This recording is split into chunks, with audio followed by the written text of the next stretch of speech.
एक छोटा सा गांव मानिकपुर, जहां पिता रामचरण, माता लाता और उनके दो बच्चे राधा और नारायण।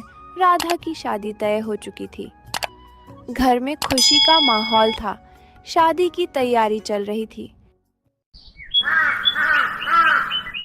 नारायण बेटा, इधर आओ, एक जरूरी बात करनी है। जी बाबूजी, कहिए। देखो बेटा, अगले महीने तुम्हारी बहन की शादी है। घर का पहला ब्याह है, बड़ा काम है। हाँ बाबूजी, बड़ी धूमधाम से करेंगे। तो हमने सोचा है कि तुम्हारी माँ और मैं दोनों मिलकर नानी के घर चलेंगे शादी का न्योता देने। बाबूजी, रास्ता बहुत दूर है, आप दोनों क्यों तकलीफ करोगे? आप मत जाओ, मैं खुद चला जाऊंगा न्योता देने। बिल्कुल बेटा, तू चला जाएगा तो भी अच्छा लगेगा, लेकिन हम खुद जाना चाहते हैं। कुछ नहीं होगा बेटा, यह हमारी खुशी की बात है। पहली बार अपनी बेटी का ब्याह है, खुद जाकर न्योता देना हमारा फर्ज भी है और सौभाग्य भी। देख बेटा, हम कल सुबह ही निकलेंगे और शाम तक लौट भी आएंगे। तुम बस घर संभालना और राधा का ध्यान रखना। नहीं माँ, ऐसा क्यों? फिर तो अच्छा रहेगा कि हम सब चलें, सब मिलकर नानी से मिलेंगे। नहीं बेटा, तुम यहीं रहो, घर खाली नहीं छोड़ सकते। राधा भी अकेली नहीं रह सकती, और वैसे भी हमारी जिम्मेदारी है, तुम्हारी नहीं। ठीक है बाबूजी, जैसा आप दोनों ठीक समझो।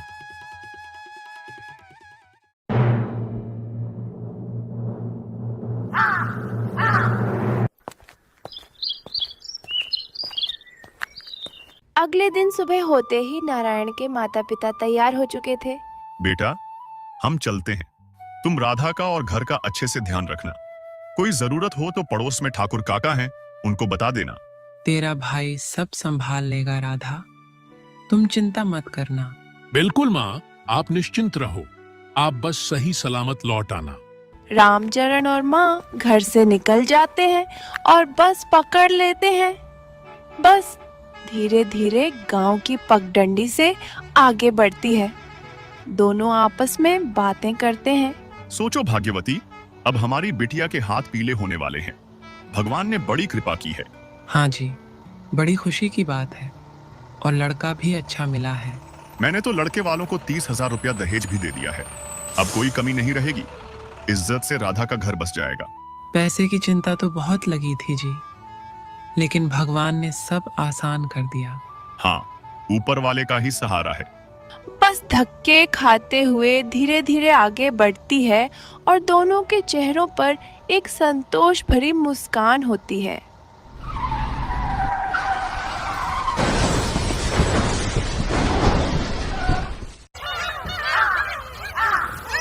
दिन ढलने लगा, सूरज लाल हो गया। नारायण बार बार आंगन में आकर बाहर झांकता है। राधा चुपचाप चौखट पर बैठी है। राधा, माँ बाबूजी को तो अब तक आ जाना चाहिए था। कितनी देर हो गई है, कहीं रास्ते में कोई दिक्कत तो नहीं हो गई? भैया, मेरा भी मन घबराने लगा है। सुबह गए थे, अब तो अंधेरा छा गया है। तभी गांव की गली से हांफता हुआ एक आदमी आता है, कपड़े धूल से सने हुए, चेहरा घबराया हुआ। नारायण, नारायण भाई। क्या बात है विक्रम, सांस क्यों फूल रही है? सब ठीक तो है? नारायण भाई, बड़ी बुरी खबर है। जिस बस में चाचा चाची सफर कर रहे थे, उसका रास्ते में एक्सीडेंट हो गया। क्या एक्सीडेंट हो गया? बस पलट गई और सबके सब मारे गए, कोई नहीं बचा भाई। ये सुनते ही राधा और नारायण फूट फूट कर रोने लगते। इस स्थिति में माँ बाप का जाना बहुत ही दुख भरी पल था।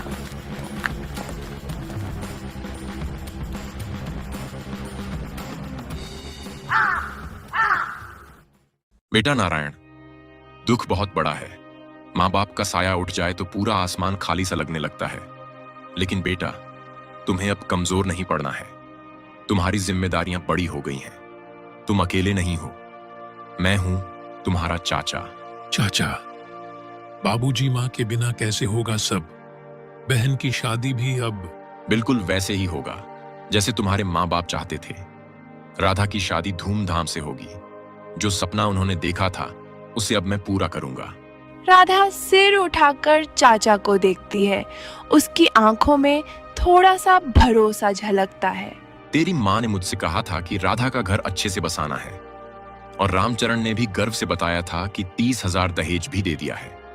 बेटा, ये जिम्मेदारी अब मेरी है, तुम चिंता मत करो। अब से तुम्हारे माँ बाप की जगह हम सब हैं। और राधा, तू भी घबराना मत, तेरा ब्याह धूमधाम से होगा। भगवान ने एक दरवाजा बंद किया है तो दूसरा खोल भी देगा। चाचा की बातें सुनकर नारायण की आंखों से आंसू गिरते हैं, लेकिन चेहरे पर थोड़ा साहस भी लौटता है। तभी नारायण की चाची हरिराम को बुलाती है। अजी सुनते हो, इधर तो आइए। बड़े आए मदद करने वाले, खुद के लड़के लड़कियों की शादी के लिए पैसे जोड़ रहे हैं, और यहाँ तुमने वादे कर दिए धूमधाम से शादी कराने के। भगवान, बच्चे अनाथ हो गए हैं, कुछ तो इंसानियत दिखानी चाहिए। रामचरण मेरा भाई था। इंसानियत की दुहाई मत दो, जब खुद के घर में आग लगेगी तब समझोगे।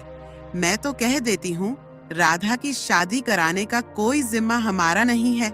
जितना कर सकते हो अपनी औकात के हिसाब से करो, वरना साफ मना कर दो। लेकिन भगवान, ये तो हमारा फर्ज है। फर्ज निभाना है तो अकेले निभाओ, मैं अपना साथ नहीं दूंगी। मुझे नहीं चाहिए ऐसी मदद जिसमें अपने घर की रोटियां सिकने बंद हो जाएं। साफ कह देती हूँ, अगर तुमने उनकी मदद की तो मैं अपने मायके चली जाऊंगी, फिर खुद देख लेना घर कैसे चलता है। चाची के गुस्से और धमकी के बाद हरिराम गहरे सोच में डूब जाता है। कुछ देर तक चुपचाप खड़ा रहता है, फिर भारी मन से नारायण और राधा की ओर बढ़ता है। बेटा नारायण, बहुत देर हो गई है, घर पर भी सब इंतजार कर रहे होंगे, अब हमें चलना चाहिए। चाचा, आप फिर कब आएंगे? आऊंगा बेटा, जरूर आऊंगा। देखो, तुम हिम्मत मत हारना, भगवान सब ठीक करेगा। हरिराम पलट कर चलता है और जाते जाते एक बार पीछे मुड़कर देखता है। नारायण और राधा आंगन के बीच अकेले खड़े थे, जैसे दो टूटे हुए पंछी।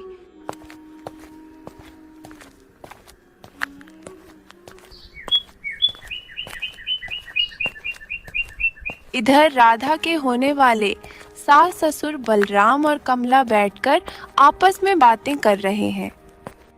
चारपाई पर बैठे दोनों की आवाज धीमी है, पर शब्द बहुत तीखे। देखो कमला, रामचरण तो चला गया, अब दहेज के नाम पर तो जो 30,000 आया था वही है। हाँ, और सोने का हार भी वैसा ही मामूली सा था। अब सोच रही हूँ कुछ और भी मांग लेते तो अच्छा होता। अब तो उनका कोई ठिकाना भी नहीं कि कुछ ऊपर से आएगा। बात तो सही है कमला, अभी तो लड़की और उसका भाई ही रह गए हैं, वो बेचारा क्या कर पाएगा? अब कौन सुनेगा उनकी फरियाद? तो फिर अब क्या करें? रिश्ता तो पक्का हो गया है, शादी का दिन भी तय है। कुछ तो करना पड़ेगा, मौका है। अगर अब थोड़ा और दबाव डालेंगे तो मजबूरी में कुछ न कुछ और दे ही देंगे, चाहे खेत गिरवी रखें या उधार लें। हाँ, उनकी मजबूरी का फायदा उठाना ही पड़ेगा। लड़की तो अच्छी है, लेकिन खाली हाथ थोड़ी न लाएंगे। तभी बलराम के दिमाग में एक योजना सूझता है। वह तुरंत कहता है, सुनो कमला, एक बात सोच रहा हूँ। क्या सोच रहे हो? हम नारायण से जाकर कहेंगे कि उसके बाबूजी ने तो सिर्फ 10,000 ही दिए थे, बाकी 20,000 शादी के दिन देने का वादा किया था। लेकिन असल में तो 30,000 दे चुके थे ना। तो क्या हुआ? अब उनका कौन है जो सच बताएगा?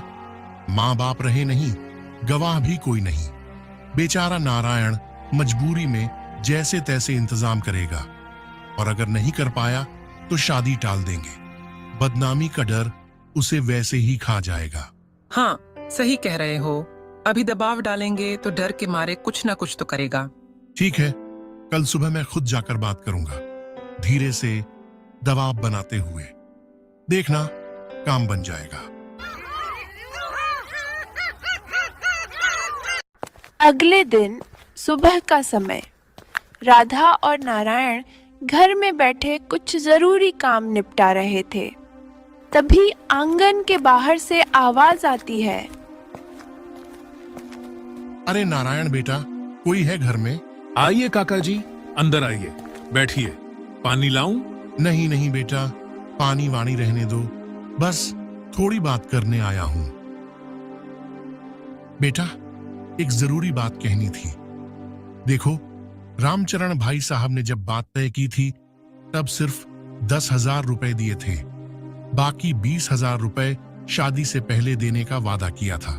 काका जी, बाबूजी ने तो कहा था कि 30,000 पूरे दे दिए हैं। अरे बेटा, हम झूठ क्यों बोलेंगे? आखिर ये रिश्ता हमारा भी है। देखो, बातें शादी तय करते समय हुई थीं। अब रामचरण भाई साहब रहे नहीं, लेकिन जो वादा किया था वो तो निभाना ही पड़ेगा ना। देखो बेटा, गांव में इज्जत की बात होती है, लोग बातें बनाएंगे। शादी से पहले अगर वो 20,000 नहीं आए तो शादी में रुकावट भी आ सकती है।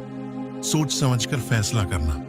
राम की बात सुनकर नारायण थोड़ी देर तक सिर झुकाए बैठा रहता है, फिर हिम्मत करके बोलता है, काका जी, मैं समझ रहा हूं, लेकिन इतनी जल्दी में 20,000 का इंतजाम करना बहुत मुश्किल है।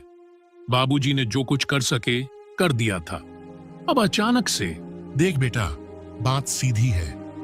मेरे बेटे के लिए अच्छे अच्छे रिश्ते आ रहे हैं और वहां से तो लाख लाख का दहेज देने की बात हो रही है। अगर तुम लोगों को लगता है कि हम एहसान कर रहे हैं तो ये गलत सोच है। समझ लो, अब भी वक्त है, वरना हमें मजबूरी में कोई और रास्ता देखना पड़ेगा। हमारे बेटे के लिए तो कमी नहीं है रिश्तों की। नारायण कुछ पल तक चुप बैठा रहता है। उसकी आंखों में संघर्ष साफ झलक रहा था। एक तरफ बहन की इज्जत, दूसरी तरफ अपनी असहायता। आखिरकार भारी मन से सिर झुकाकर बोलता है, ठीक है काका जी, जैसे भी हो मैं पैसे का इंतजाम करूंगा, बस राधा की शादी रुके नहीं। बलराम के चेहरे पर हल्की सी संतोष की मुस्कान आ जाती है। वह कुछ और न कहते हुए उठता है और बिना पीछे देखे आंगन से बाहर चला जाता है। भैया, मुझे ऐसी शादी नहीं करनी है जहां दहेज के भूखे लोग बैठे हैं, जो हमें आज दबा रहे हैं, कल भी ताने मारेंगे। मैं नहीं करूंगी ये शादी। राधा, मैं तेरी बात समझता हूं, लेकिन अब हालात ऐसे बन गए हैं कि हमें इस रिश्ते को निभाना पड़ेगा। तेरी शादी सिर्फ तेरा सपना नहीं है, माँ बाबूजी का भी सपना था। उन्हें अधूरा नहीं छोड़ सकते। लेकिन भैया, इतना पैसा कहाँ से लाओगे? हमारे पास कुछ बचा ही कहाँ है। हमारे पास तालाब है ना, उसमें जो भी मछलियां बची हैं उन्हें बेच दूंगा। जो मिलेगा उसी से इंतजाम करूंगा। तेरी शादी रुकनी नहीं चाहिए राधा, ये अब हमारी इज्जत का सवाल है। माँ बाबूजी की आत्मा को दुखी नहीं होने दूंगा।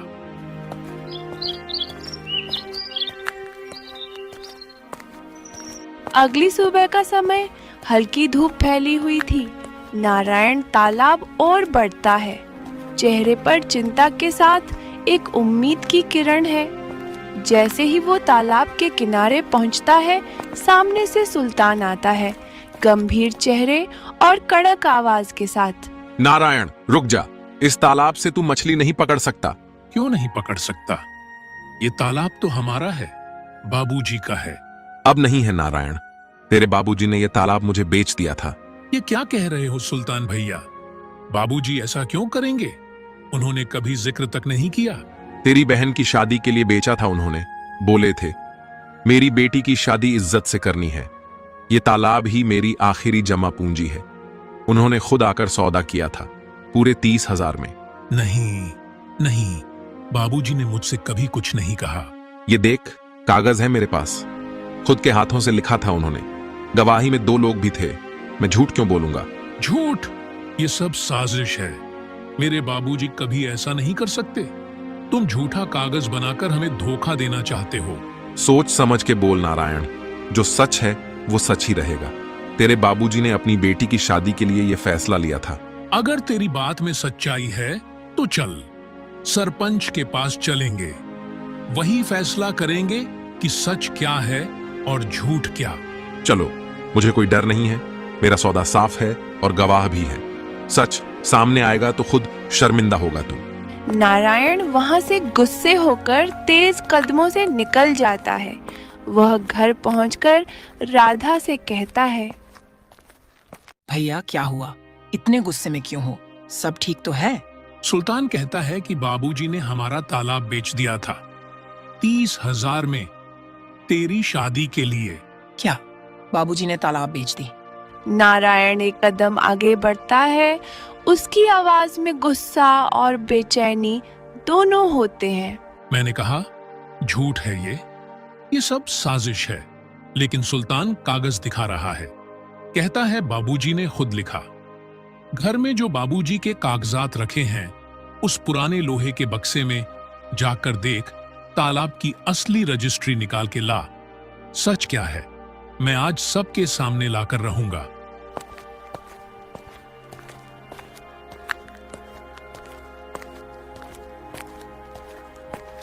भैया वो कागजात कहीं नहीं मिल रहा है। मैंने हर जगह देखा लेकिन नहीं मिला। क्या ये क्या हो गया? बाबूजी ने वो कागज हमें छोड़ के रखे थे, फिर कहां गए वो? भैया मुझे डर लग रहा है, कहीं सुल्तान ने कुछ तो नहीं किया। तू चिंता मत कर राधा, कोई न कोई हल निकलेगा। मैं अब सरपंच के पास जाऊंगा, वही हमारी मदद करेंगे। सब कुछ साफ हो जाएगा, तू देखना।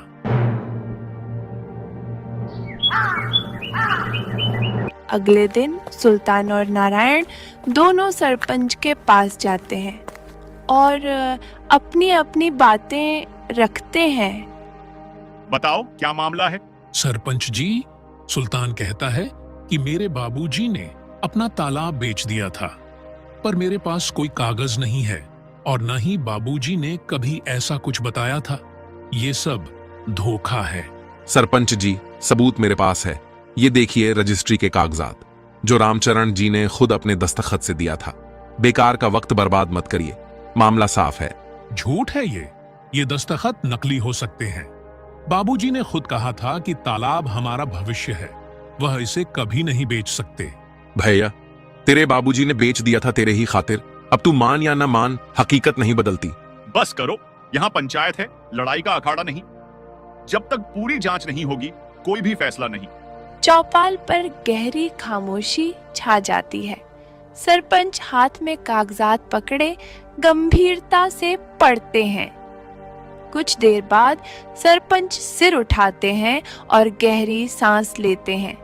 फिर मजबूत आवाज में बोलते हैं, नारायण बेटा, कागज साफ कहते हैं कि तेरे बाबूजी रामचरण ने ये तालाब 30,000 में सुल्तान को बेच दिया था।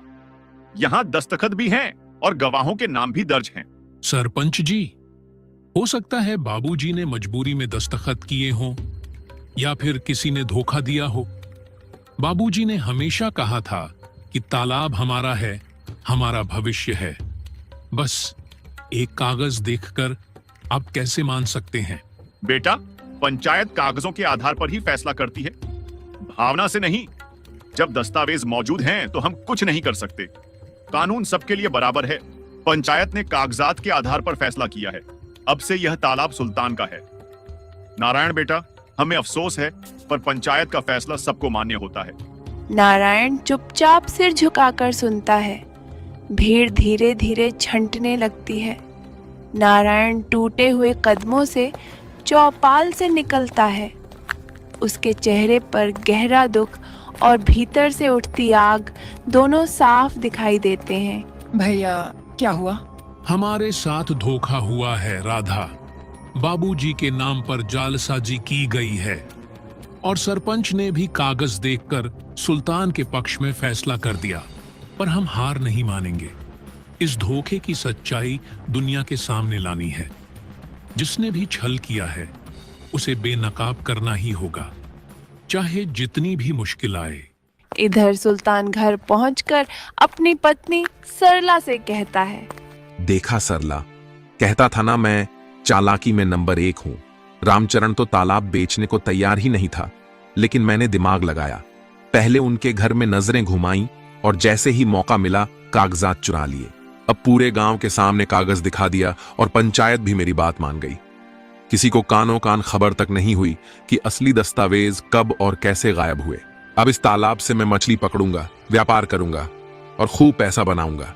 रामचरण मरा और उसके बेटे के पास सिर्फ बेबसी बची। हाँ हाँ हाँ।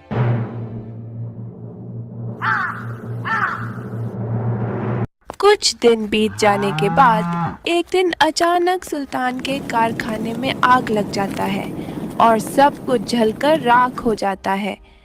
सुल्तान ने अपना सारा पूंजी उस कारखाना में लगाया था। इसके लिए वह कई जगह कर्ज भी ले रखा था। सब कुछ खत्म हो गया। सरला, जिस फैक्ट्री के लिए मैंने इतना जतन किया वो एक रात में जलकर राख हो गई। मैं बर्बाद हो गया, बर्बाद। अब क्या करेंगे? आपने तो इसके लिए कई जगह से कर्ज लिया था।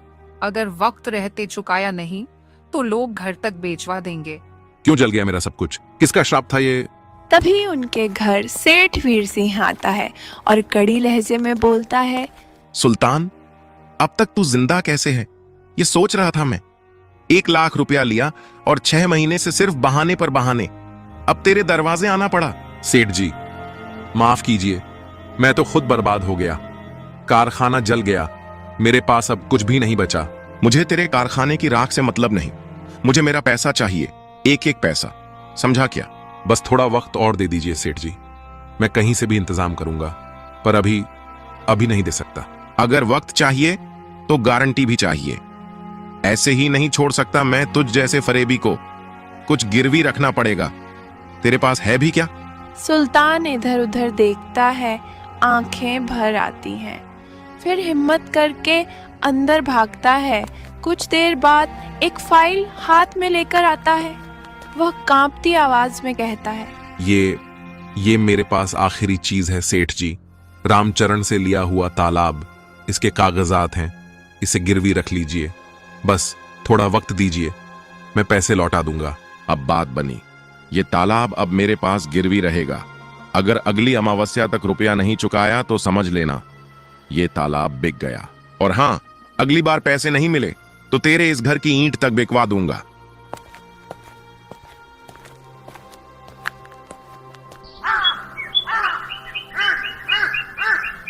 अगली सुबह तालाब का किनारा, हल्की धूप फैल चुकी है और हवा में नमी है।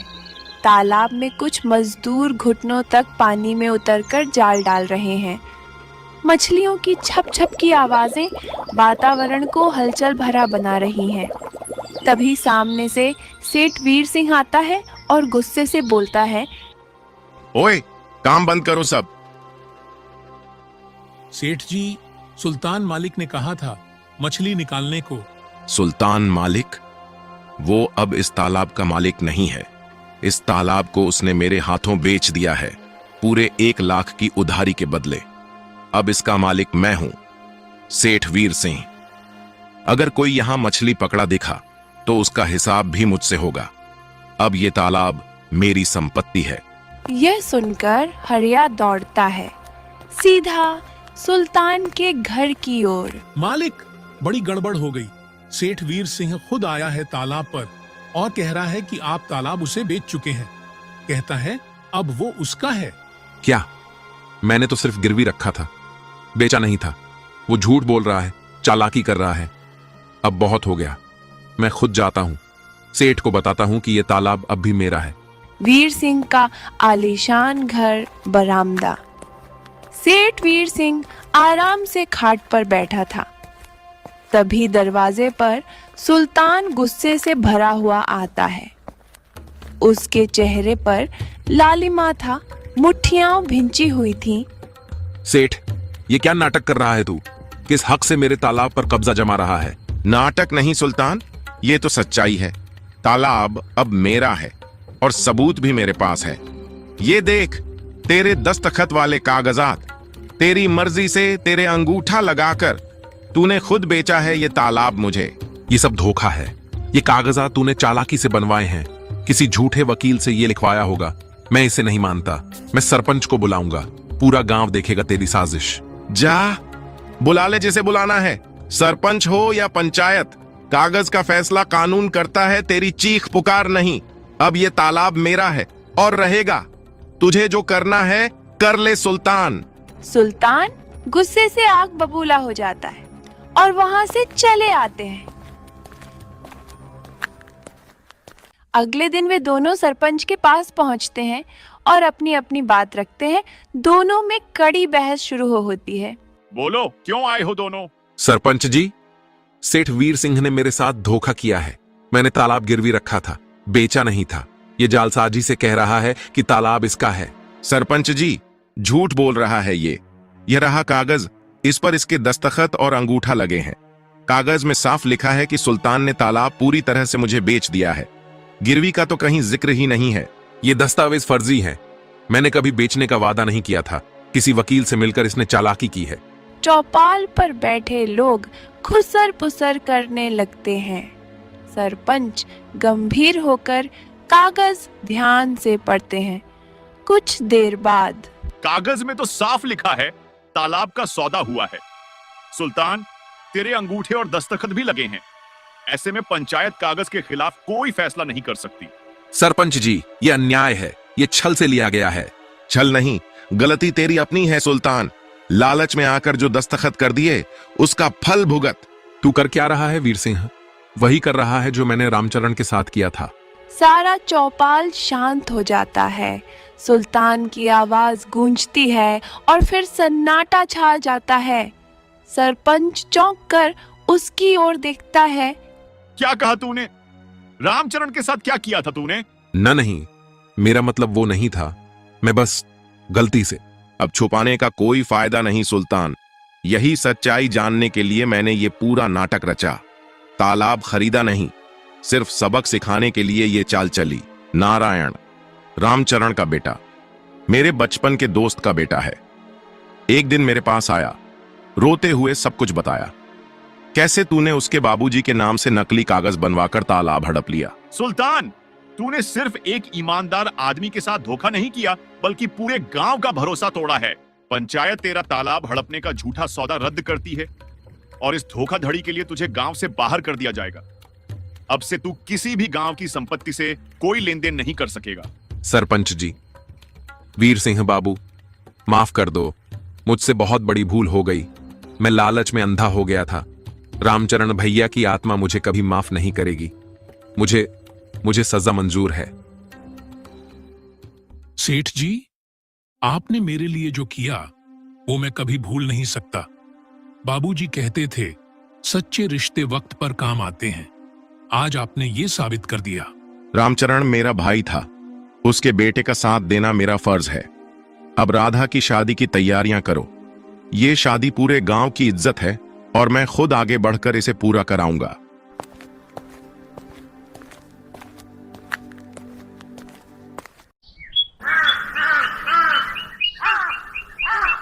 अगले ही दिन राधा के होने वाले ससुर बलराम आता है और बाकी 20,000 के बारे में बातें करते हैं। नारायण, मैंने कल ही कहा था कि शादी से पहले बचे हुए 20,000 देने हैं। पैसे का इंतजाम हो गया क्या? जी, हो गया। बहन की शादी की खातिर कैसे भी करके ये रहे पैसे। नारायण जैसे ही लिफाफा बलराम की ओर बढ़ाता है, पीछे से किसी की तेज आवाज आती है। रुको नारायण, इन पैसों को छूना मत बलराम, क्योंकि तुम्हारे झूठ का पर्दा अब उठ चुका है। क्या मतलब? नारायण के बाबूजी ने शादी से पहले ही तुम्हें पूरे 30,000 रुपए दिए थे। मैं खुद उस दिन मौजूद था जब उन्होंने तुम्हारे हाथ में पैसे रखे थे। और सिर्फ मैं नहीं, गांव के बनवारी रघु और सरपंच के सहायक मोहन भी गवाह हैं। आप जानते थे सेठ जी? हाँ बेटा, मैंने खुद सब जांचा। तुम्हारे बाबूजी की ईमानदारी को मैं अच्छी तरह जानता था। जब मैंने ये झूठ सुना तो मुझे शक हुआ और फिर सबूत भी मिल गए। अब अगर ये पैसे तुमने दिए होते तो ये एक और अन्याय होता। मैं मजबूर था, कुछ जरूरतें थीं, माफ कर दो। अब जब सच्चाई सबके सामने है तो मैं इस रिश्ते को यहीं समाप्त करता हूँ। न नारायण, ऐसा मत कर। गलती हो गई, मैं माफी मांगता हूँ। शादी तय हो चुकी है, ये सब भूल जाओ। गलती? तुमने मेरी बहन की इज्जत को दांव पर लगाया, मेरे पिता की ईमानदारी को झूठा साबित करने की कोशिश की और लालच में रिश्ता निभाने का नाटक करते रहे। अब मेरी बहन ऐसे लालची घर में नहीं जाएगी। और सुनो बलराम, जो 30,000 रुपये मेरे बाबूजी ने दिए थे, अब वो पैसे वापस चाहिए। 1 हफ्ते का समय है तुम्हारे पास। वरना पंचायत में बात उठेगी। लेकिन नारायण, रिश्ता तोड़ना, समाज, लोग क्या कहेंगे? मुझे समाज से ज्यादा अपनी बहन की इज्जत प्यारी है और लोगों से ज्यादा मेरे पिता की सच्चाई की कीमत है। अब ये रिश्ता नहीं बचेगा, न ही सम्मान, न ही दहेज पर। नारायण ने सही फैसला लिया है। अगर कोई रिश्ता स्वार्थ और झूठ पर बना हो तो उसे टूट जाना ही बेहतर है। बलराम निरुत्तर, शर्मिंदा और चुपचाप वहां से चला जाता है। बहन, तेरी शादी अब वहां नहीं होगी। तेरी शादी वहां होगी जहां तुझे और तेरे आत्मसम्मान को पूरा मान मिलेगा। मैं वादा करता हूं। 6 महीने बाद नारायण ने अपनी बहन की शादी सेठ वीर सिंह के जाने पहचान के एक अमीर घर में करा दी और नारायण अपने माता पिता के सपनों को पूरा किया। इस कहानी से सीखें मिलती है कि जैसा कर्म वैसा फल। जो दूसरों के साथ धोखा करता है अंत में खुद भी उसी जाल में फंस जाता है। ईमानदारी, आत्मसम्मान और सच्चाई भले राह कठिन बनाए, पर अंत में जीत उन्हीं की होती है। दहेज जैसे लोभ से रिश्ते नहीं बनते, बल्कि टूट जाते हैं। सम्मान के लिए लिया गया निर्णय ही सबसे बड़ा साहस